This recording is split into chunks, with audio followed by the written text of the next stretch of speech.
गजल अहमद फराज। पसे पर्दा आवाज आफताब अहमद।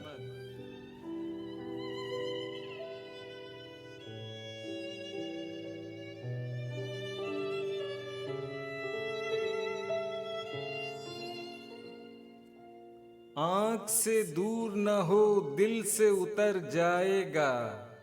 वक्त का क्या है गुजरता है गुजर जाएगा।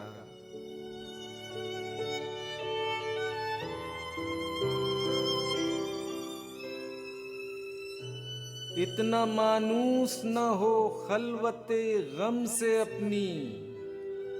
तू कभी खुद को भी देखेगा तो डर जाएगा।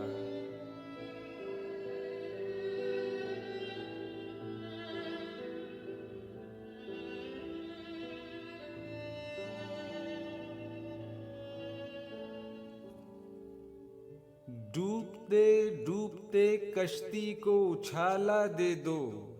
मैं नहीं कोई तो साहिल पे उतर जाएगा।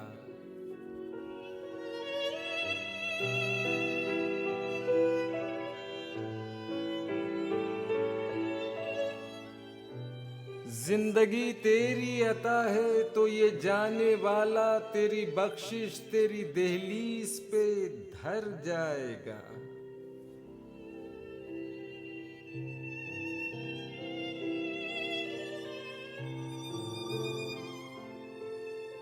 ज़ब्त लाजिम है मगर दुख है क़यामत का फराज। जालिम अब के भी ना रोएगा तो मर जाएगा।